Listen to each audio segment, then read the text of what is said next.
Assalamualaikum warahmatullahi wabarakatuh. Perkenalkan, kami dari kelompok 6. Hari ini kami akan menjelaskan tentang penyalahgunaan tembakau. Selanjutnya ada perkenalan kelompok. Boleh di next. Yang pertama ada Davina Syahla dengan NIM terakhir 016. Yang kedua ada Keiza Alfianita dengan NIM terakhir 017. Yang ketiga ada Amalia Putri Sitanggang dengan NIM 018. Selanjutnya ada saya, Karissa Putri Kancana dengan NIM 024. Selanjutnya ada Silviana Sintasari dengan NIM 034. Boleh di next. Selanjutnya ada beberapa materi yang akan kami sampaikan. Yang pertama ada definisi tembakau, yang kedua ada kandungan tembakau, yang ketiga ada karakteristik tembakau, yang keempat ada jenis tembakau, lalu yang kelima ada mekanisme kerja, yang keenam dampak penyalahgunaan, yang ketujuh treatment. Selanjutnya akan dilanjutkan oleh rekan saya. Baik, di sini saya akan menjelaskan tentang definisi. Tembakau adalah genus tanaman yang berdaun lebar yang berasal dari daerah Amerika Utara dan Amerika Selatan. Daun dari pohon ini sering digunakan sebagai bahan baku rokok, baik dengan menggunakan pipa maupun digulung dalam bentuk rokok atau cerutu. Di bawah di next. Kemudian kandungan tanaman tembakau. Tanaman tembakau memiliki kandungan alkaloid yang tinggi, biasanya memiliki efek pertahanan farmakologis alami terhadap mikroorganisme, serangga, dan vertebrata, sehingga digunakan sebagai bahan pembuatan peptisida. Alkaloid yang terkandung dalam tembakau antara lain anatabin, anabasin, nornikotin, N-metil-anabasin, anabasein, nikotin N-oksida, iosmi, beta-nikotirin, kotinin, dan 2,3-bipiridil. Karakteristik tembakau. Tembakau memiliki ciri-ciri daun mahkota. Bunganya berwarna merah muda sampai merah. Mahkota bunga berbentuk trompet panjang, daunnya berbentuk lonjong dan ujungnya runcing. Kedudukan daun pada batangnya tegak dan memiliki tinggi sekitar 120 cm. Selanjutnya akan dijelaskan oleh teman saya.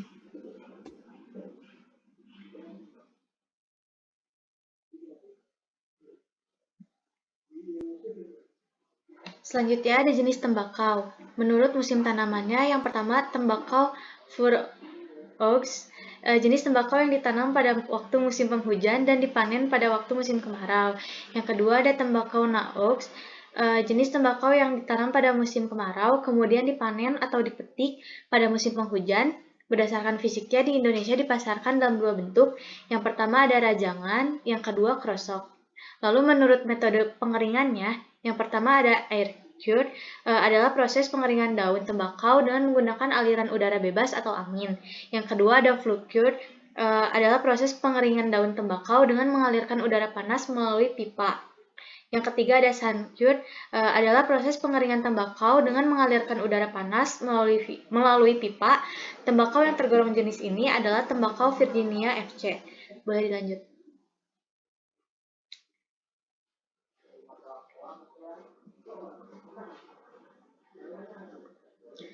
Lalu selanjutnya ada fire cure, yaitu proses pengeringan daun tembakau dengan cara mengalirkan asap dan panas dari bawah susunan daun tembakau.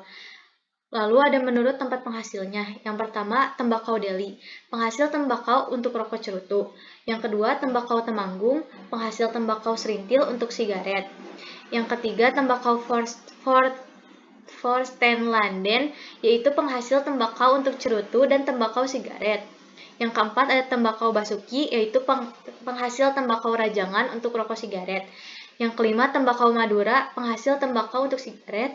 Yang keenam tembakau Lombok Timur, yaitu penghasil tembakau untuk sigaret, tembakau Virginia. Yang ketujuh tembakau Bugis untuk tembakau tabung atau sigaret. Selanjutnya akan dilanjutkan oleh rekan saya.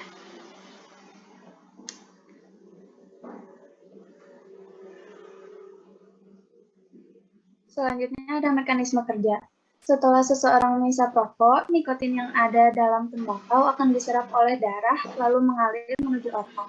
Umumnya, perokok menyerap 1-1,5 mg nikotin dari satu batang rokok. Setelah berada di otak, nikotin akan meningkatkan pelepasan dopamin, yaitu zat kimia yang berfungsi membantu memperbaiki suasana hati dan menimbulkan rasa puas. Boleh di next. Selanjutnya, ada dampak penyalahgunaan tembakau pada fisik, otak, dan psikis. Dampak atau penyakit tembakau pada fisik. Penyalahgunaan tembakau dapat menyebabkan penyakit seperti kanker, serangan jantung, impotensi, serta gangguan kehamilan dan janin. Selanjutnya akan dijelaskan oleh teman saya. Yang selanjutnya, pengaruh nikotin pada kinerja otak. Yang pertama, pada dorsal, terbagi menjadi dua. Yang pertama, dorsal medial, terjadi penurunan patologis otak, menghambat fungsi basal ganglia, yaitu keseimbangan, pengontrolan gerak tubuh, dan integrasi emosi. Yang kedua, ada ingatan jangka pendek, kemampuan mempelajari gerakan baru, dan mengontrol waktu untuk diri sendiri. Lalu, resiko penurunan prospektif memori.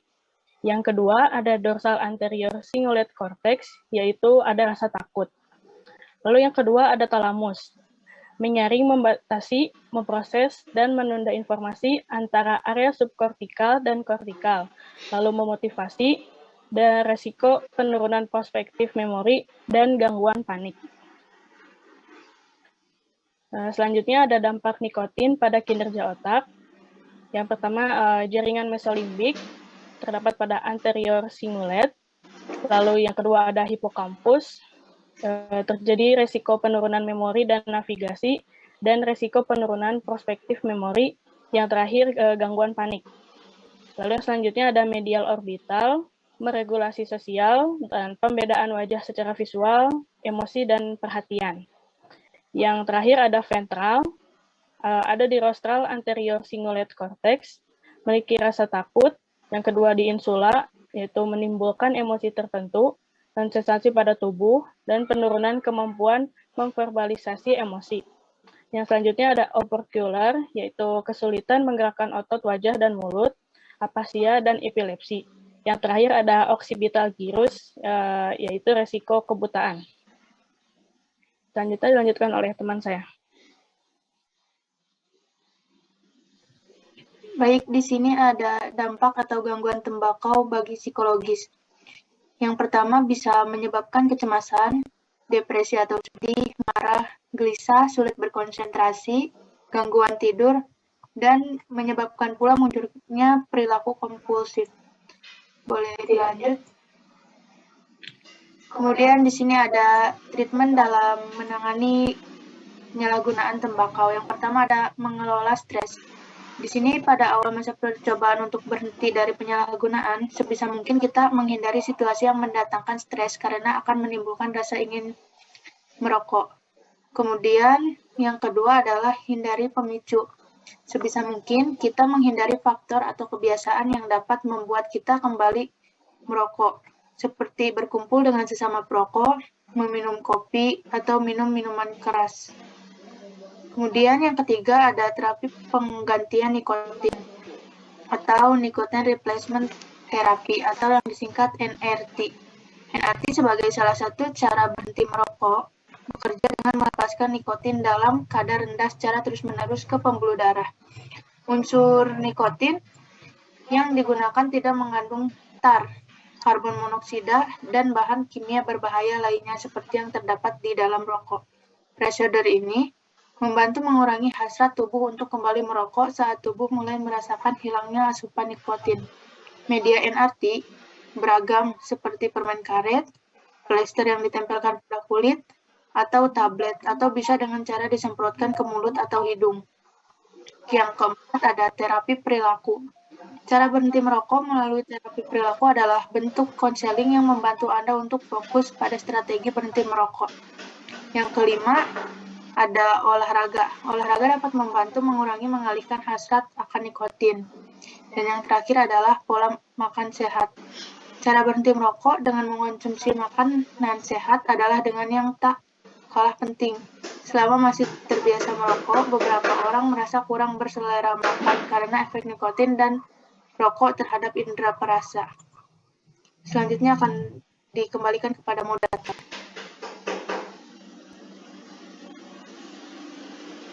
Baik, sekian presentasi yang dapat kelompok kami sampaikan. Mohon maaf bila banyak kekurangan.